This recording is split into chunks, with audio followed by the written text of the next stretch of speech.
I am Manisha, the founder of Modulo. If you haven't heard of us, we are a directory and marketplace for homeschooling resources. And I am here with my good friend and collaborator, Rohan, who is the co founder and co CEO of Prodigy Game. And we have been talking about math learning for a long time. And now, with the growth of the homeschooling population. I think Rohan and I have been talking more about homeschooling and how Prodigy is uniquely positioned to serve homeschoolers. And so we're really excited to have this workshop. You all were really generous in sharing your challenges in teaching math to your kids. And so I'm going to just kind of dive in and share some of what I've learned about homeschooling math. And then Rohan is going to talk a little bit about some of the features in Prodigy that you can use to support your child in learning math. And you're just going to have a lot of time for Q&A.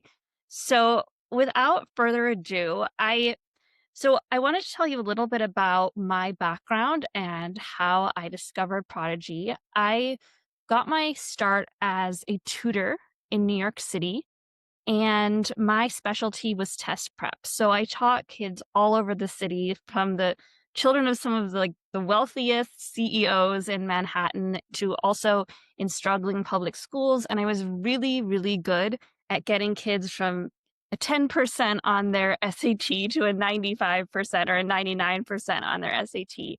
And the funny thing about this special skill I had is that I was pretty terrible at taking tests. When I was in middle school and high school, I often underperformed. I had a lot of confusion and friction around the fact that I seemed to be doing really well in school, but just couldn't get my head around these standardized tests. Even in English language arts, which I thought was my strong suit, I would consistently choose the wrong answer in multiple choice questions. And so the reason I'm sharing this is because I think that the reason I was such an excellent tutor is because I actually had a lot of difficulty in this area. And there's a teacher of mine who used to say, we heal where we're wounded. And so if there's anything that you take away from this workshop, I want it to be that you absolutely have the capacity to teach your child math. And in fact, your own challenges in math make you a better teacher than someone who is just naturally gifted at math, because you can empathize more strongly with their challenges and you can learn along with your child. So it's a great gift.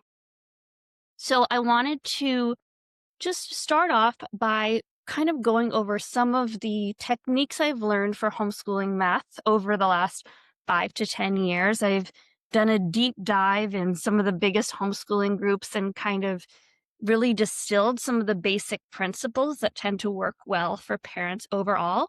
And then I wanted to go through some of your specific questions, especially how to teach math if you don't consider yourself good at it. Gifted and advanced math, especially, that kind of goes along with, what if I'm not good at math and my kid is really amazing at math? How does this work together? What if I have two kids and they're learning at different rates? Just how to get your child to love math, because that everything else kind of unfolds when you can get past that low confidence and anxiety. I want to talk about how to get to that point of deep understanding, because a lot of you expressed in your form that, okay, it's great that they can answer questions, but how do I know that they have a real deep understanding, and how do I draw connections in the real world with math? That seemed really important to you, which is a beautiful intention. And then we're going to talk a little bit about learning differences, especially ADHD, autism, dyscalculia, and dyslexia, and how to navigate those when you're teaching math. And then you had some very specific questions, which we'll also address. So here are the main tenets that I have distilled that are effective for homeschooling math. The first is really getting aligned with your child on the purpose of learning math. A lot of our kids say, oh, what's the point of learning math? I don't get it. And we kind of skip over that, like, oh, you have to. But there's something so powerful about having a mission and knowing why you're doing something. Rohan and I both run companies. If we didn't know why we were doing what we were doing, we would not be able to get up in the morning and get all the work done. And so really taking the time to think for yourself, well, what is the purpose of learning math? Is it just to get to graduate from school? How do I actually apply this in my life? And this is something that you can do together. You can look on Google, you can ask ChatGPT, you can talk about with your child and say, hey, what do you want to do when you grow up? Oh, I want to run a dance company. Oh, okay. Well, then you might need to know how to write budgets. And then all of a sudden, your child is really excited to learn math because they want to be able to build a budget for their dance company. That's just one example. Or maybe the entire universe of stars opens up to you when you understand math. There's just really taking the time to get aligned with the purpose is so key. Second is, and I just want to say we often really don't give our children enough credit to actually understand the purpose of why they're doing something. And even a very, very young child, like 3 or 4 years old, you can have that conversation about the point of learning math. And you can think about it a little more deeply for yourself as well. So the second thing, and this is what's so great about homeschooling, is that you can choose the ideal time of day to learn math. You don't have to do it when your child is exhausted after a full day of school. You can say, okay, my child is most fresh at 10:32 a.m. when they've had their breakfast and run outside. And you can say, this is going to be my math learning time every day. And then, and that's also something that you can decide with your child. And you can get your child involved in the schedule and making a commitment to the schedule in service of their purpose of learning math. It's so powerful. And so that period of time could be 10 minutes, it could be 20 minutes, it could be an hour. If your child does have ADHD, it might just be 10 minutes. But the key is that those are 10 focused minutes every day when they're learning consistently. So we have this concept we talk a lot about in homeschooling, which is called mastery hours or power hours, when you choose that math and ELA time where your child is really fresh. And I think a lot of parents think this has to be a long time, but there's even some research done by the Annenberg Institute at Brown that's studying high dosage tutoring that says that for a child in elementary school, there's no point in that being longer than 45 minutes, that focused learning, because after that, their attention fades. So along those lines, I have found the most effective way to help your child learn math is to choose a curriculum that they love. Honestly, I mean, I don't want to make this workshop sound like a big advertisement for Prodigy game, but the reason that I connected with Rohan and I was so excited to work with him and get to know him is because we had so many kids who were coming to us who didn't like math, who had low math confidence. And we would say, okay, well, why don't you try this video game? And then all of a sudden they liked math and they had confidence, and the parents didn't have to be constantly inventing different math problems. It's already set up to be a sequential math program that kids like. And it was interesting when I was reading your responses on the forums, almost all of the responses from people who are really struggling with kids disliking math were not parents who were using Prodigy. They were using some other kind of tool. And so I think, it might be Prodigy for your child that your kid loves, and it might be some other program, but finding that thing that they really enjoy playing and is fun for them is going to make a huge, huge difference. And it's worthwhile taking the time to figure that out. Because seriously, I saw a teenage girl who thought she was terrible at math, huge math anxiety. After 1 week of playing Prodigy, she just had a totally different vision of herself in math. And I have certainly heard that when we were starting Prodigy. That is actually one of the big reasons why we had started Prodigy, is to make the process of learning math enjoyable for kids. Um, when I was growing up, the process of practicing and learning math for me was going through worksheets. I still remember the process every week of coming home with a stack that thick of worksheets and having to go through pages and pages of these and absolutely dreading that process. That's why we created a video game that fully integrated the math curriculum. And just a couple of stats to support what Manisha is saying here. Um, One study revealed that about 93% of US adults have expressed some level of anxiety in math. 93%. That is ridiculously high. And this starts young when folks are kids. Um, in fact, this is one of the areas that Prodigy has spent some time on researching. So I'm going to pop up a slide here on the screen. Um, we had done a study at Prodigy of kids who came into our product with low math enjoyment. So answered negatively to this question of I enjoy math. And we surveyed those same students 3 months after playing the game. We saw a huge and statistically significant impact on students saying that they now liked math after playing Prodigy for a little while. Anecdotally, we've also heard this from parents as well. And another piece of research to support that, when we conducted a survey with parents, that 7 out of 10 said that Prodigy helped reduce their child's math anxiety. So this is one of the key benefits of game-based learning and one of the big reasons that we started the company. Thanks, Absolutely. Manisha. Yeah, thank you so much for adding that in. And just just to kind of give you a sense of this idea of not being good at math or being good at math is just so culturally inherent that I mean, I'm telling you, during the pandemic, I founded a nonprofit that's helped 500 students. I mean, we trained probably 500 volunteers to help 500 kids in math through the pandemic. And about half an hour ago, I was sitting in my room thinking like, "Oh my god, what business do I have leading a workshop about math education?" I felt like I am a total fraud coming here and sharing these insights with you. And I think that's how deep these beliefs run. And so just what Rohan has created is so wonderful, but it's also just good to recognize that if you feel that way, you're not alone and you can still benefit people and help them learn math even if you have those feelings. So just to kind of go along with this idea of Prodigy, I think one of the real benefits of the curriculum is it's mastery based. And if you're not familiar with mastery based learning, it's a concept that was coined by a scholar at MIT named Benjamin Bloom, and he found that students who were able to learn one on one at their own pace in a sequential way, so they're mastering foundations before moving on to the next step, learned 90% faster than children who were learning in a group setting.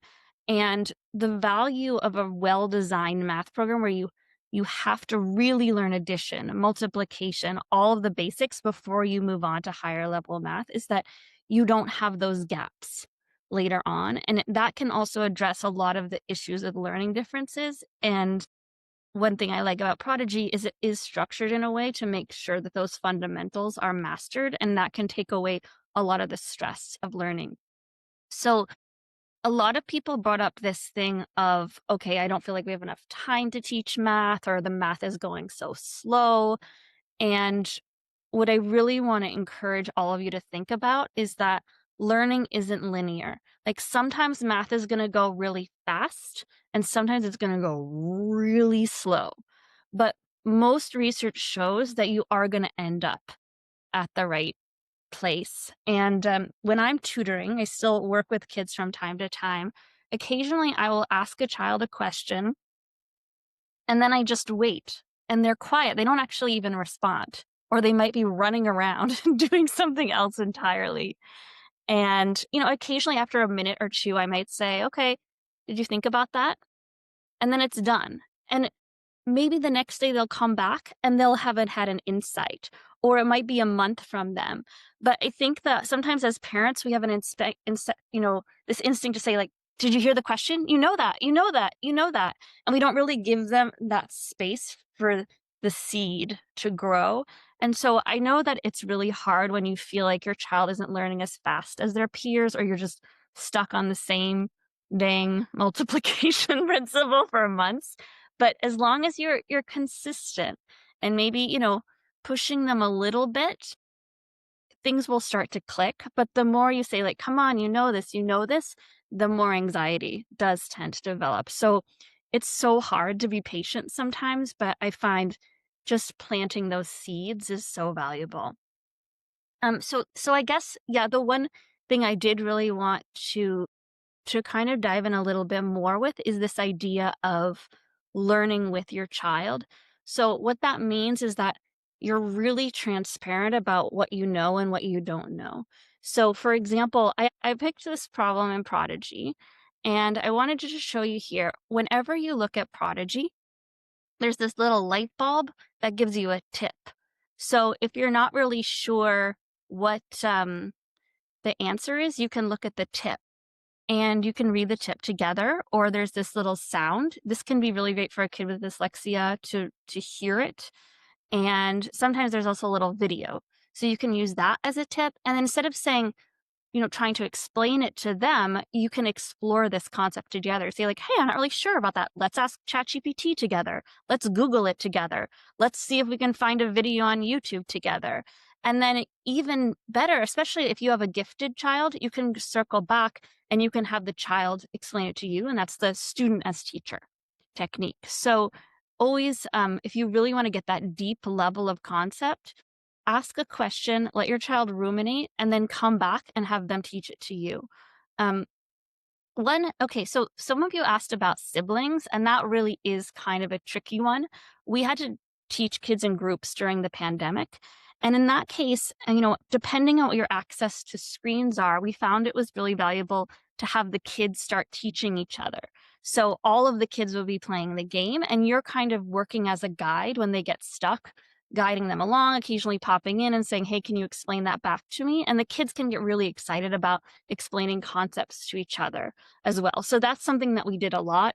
There's also, so essentially, like, kids are working independently, but then they're also chiming in and supporting each other, and they're watching the way that you're teaching them as you go. Okay. So those were kind of like the main basics that I wanted to go through. I guess we did actually cover quite a bit of what I was going to talk about as well, but I did also kind of want to go a little bit deeper into this idea of gifted and advanced math, because a lot of you are wondering, how do I support a gifted child? And again, it's really a matter of giving them that freedom to learn at their own pace with the right curriculum. Sometimes challenges with a gifted kid is they'll tend to either rush ahead and skip that understanding. And in that case, this student as teacher is so valuable. Just saying, like, can you please explain this to me? Ask questions, etc. And then on the inverse, sometimes children who are gifted get very frustrated if they get an answer wrong. And they're afraid to even try because they're so scared about getting it wrong. And we've seen this so many times at Modulo. And in that case, I always suggest to parents, you're going to have to model yourself not being a perfectionist. You're going to have to start celebrating your own failures and really model that attitude. Talk about struggles that you're having at work, that you're pushing past. And then when you're doing those math problems together, just, very gently bring that attitude in. But I think the biggest way to support that is really to start with yourself. So, yeah, and I think that's pretty much the main things that I wanted to cover. Think, Rohan, people had a lot of questions about how to optimize Prodigy. So maybe do you want to take people through that a little Yeah. bit? And then, and as Rohan's talking, feel free to put any questions you have in the chat, and I'll be on it like a hawk. Awesome. Thank you so much, Manisha. First of all, just to help me out in terms of how deep to go on the Prodigy platform, if you wouldn't mind in the chat typing, are you currently a Prodigy user and use it with your child, or are you new to Prodigy and kind of want to learn a little bit more about the platform more generally? So that would help me to cater kind of my level of demo here. Gail, you new to it? Awesome. Thank you for that, Gail. Anne's a Prodigy member. Awesome. Kara's the current user as well. Thank you. Okay, fantastic. And Alicia, I see you use it as well. Awesome. Okay, so we've got a good mix. Most are current users of Prodigy, so that is fantastic. Here during my section, I want to give you a little bit of a preview as to how to use Prodigy with your child in the optimal way in your homeschooling practice. And just to give you a little bit of background, I am going to log into my Prodigy account. So the way that Prodigy works for the math game is I have my own character here. So this is me on the left-hand side of the screen.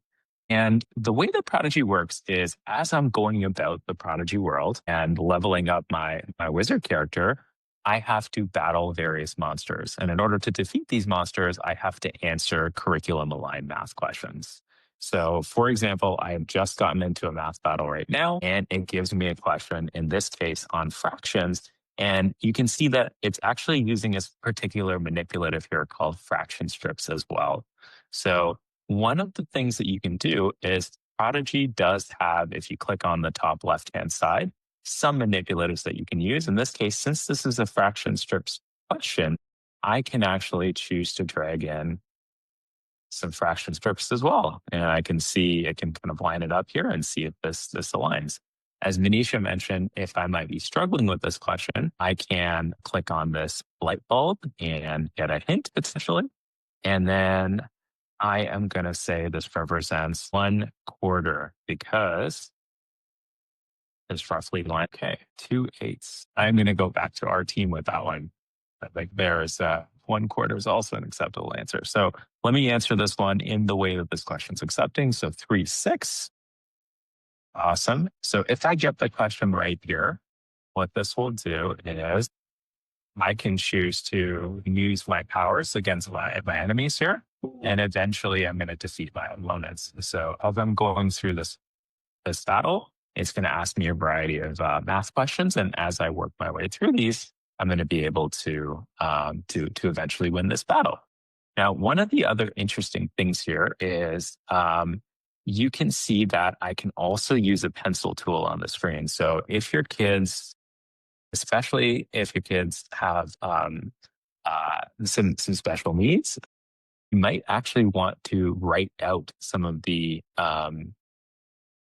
steps to answering a question. So, for example, I can see kind of 1, 2, 3, 4, 8s here. If I'm doing a long division question on the screen, for example, this is also really helpful. But in this case, I'm going to answer 1/2, and that'll give me the ability to eventually defeat my opponent here. So that is a little bit on the student side of Prodigy. Now, the interesting part for you as a parent is there are a couple ways to take advantage of Prodigy as a parent. And I'm also going to show you a little bit of an insider tip, which is you can create a teacher account on Prodigy and take advantage of it as a teacher as well, which gives you access to some more advanced reporting or functionality.